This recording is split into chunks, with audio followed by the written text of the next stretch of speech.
नमस्कार, news for nation देख रहे हैं आप। मैं हूं अनिल। ठंड बढ़ते ही चोरी की वारदातों में राजधानी पटना में काफ़ी इजाफा देखा गया और इसी कड़ी की बात करें तो लगातार पटना पुलिस की चौकस निगाहें इन चोरों पर पड़ी रहती थी। और वहीं पटना के पीरबहोर थाना में एक साथ दो चोरी की घटनाओं को चोरों ने अंजाम दिया था। और वहीं अगर बात करें तो चोरी के सामानों को भी बेचने का काम किया था, जिस मामले में कुल 9 लोगों को पटना पुलिस ने गिरफ्तार किया है। और वहीं अगर बात करें तो इन चोरी की घटनाओं में अंजाम देने के लिए अपराधी किराए पर चोर अपराधियों से हथियार लिया करते थे, जिस हथियार की भी बरामदगी पटना के जक्कनपुर थाना क्षेत्र से पीरबहोर थाने की पुलिस ने सहयोग लेते हुए गिरफ्तार किया है। और वहीं अगर बात करें तो चोरी के सभी कपड़ों के साथ साथ उन हथियारों को भी बरामद किया है, जिनका किराए पर देकर अपराधी कहीं ना कहीं चोरी की घटनाओं में अपराध की घटनाओं को अंजाम देने के लिए इस्तेमाल किया करते थे।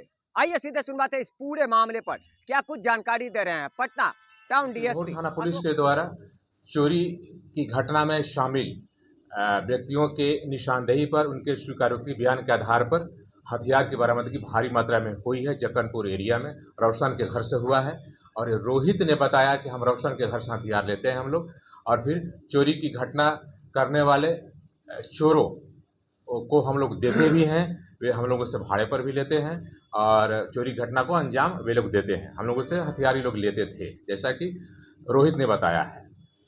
रोहित ने ये बताया कि हमारे यहाँ से और रोशन के यहाँ से हथियार चोर लोग ले जाते हैं, भाड़े पर भी ले जाते हैं और चोरी की घटनाओं को अंजाम देने के पश्चात वे लोग फिर हथियार को दे देते हैं। कितने में भाड़े पे लेते थे?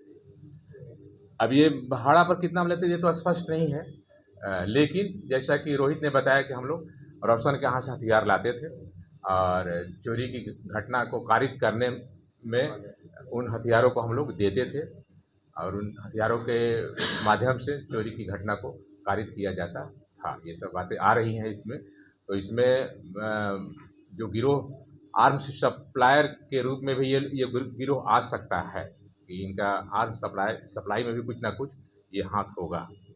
कितने लोगों की गिरफ्तारी है इस मामले में? आर्म्स के मामले में तो अभी रोहित ही गिरफ्तार हुआ है, रोशन फरार है।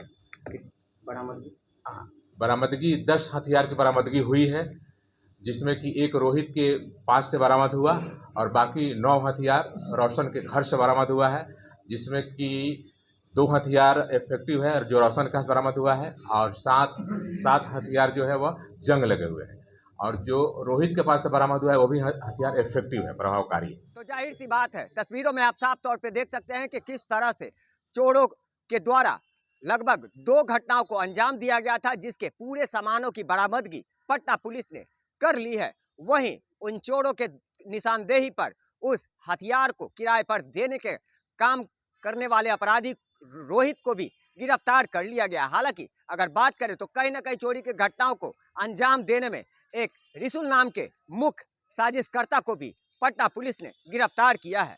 लगातार हमारी छोटी बड़ी खबरों से अपडेट रहने के लिए देखते रहें न्यूज़ फॉर नेशन।